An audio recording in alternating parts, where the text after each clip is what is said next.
اعوذ باللہ من الشیطان الرجیم، بسم اللہ الرحمن الرحیم۔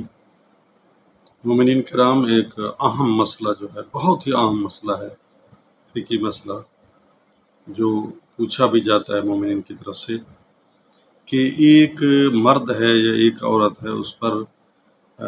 دو غسل واجب ہیں یا تین غسل واجب ہیں بیک وقت، تو اب اس کا فریضہ کیا ہے کہ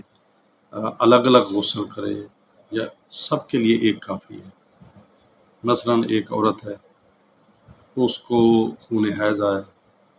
خون حیض آنے کے بعد اب خون ختم ہو گیا ہے، ٹھیک ہے، تو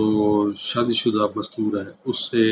شوہر نے ہم بستری کی ہے کیونکہ خون ختم ہو گیا، خشک ہو گیا، ابھی اس نے غسل کرنا تھا، تو مرد نے جو ہے غسل کر دیا، جمع کیا، تو ہم بستری کی، تو کیا اب عورت دو غسل کرے یا ایک کرے؟ ٹھیک ہے، یا اسی طرح خدا نہ کرے جس طرح مرد ہے، اس نے ہم بستری کی لیکن اس کو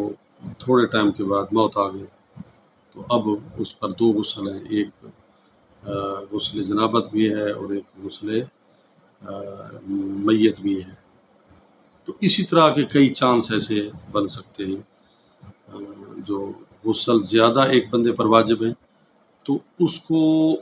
کیا الگ الگ غسل دیے جائیں یا ایک غسل کافی ہے؟ تو آیت اللہ سستانی کا فتویٰ ہے، انہوں نے یہ شریعت کی روشنی میں، فقہ کی روشنی میں فرمایا ہے کہ اس کو ایک غسل کافی ہے، ایک غسل دیا جائے، ٹھیک ہے، دو ہیں تین ہیں، ایک غسل دیا جائے، تو اب میت کو آپ ایک غسل دیں گے تو باقی بھی اس پر ختم ہو جائے گا۔ عورت بھی ایک غسل کر لے گی، نیت سب کی کر لے لیکن ایک غسل کر لے سب کی طرف سے، ٹھیک ہے، تو اس کا فریضہ انجام پا جائے گا۔ دعا ہے اللہ تعالی ہم سب کو شریعت کو سمجھنے اور اس پر عمل کرنے کی توفیق نصیب فرمائے۔ السلام علیکم ورحمۃ اللہ۔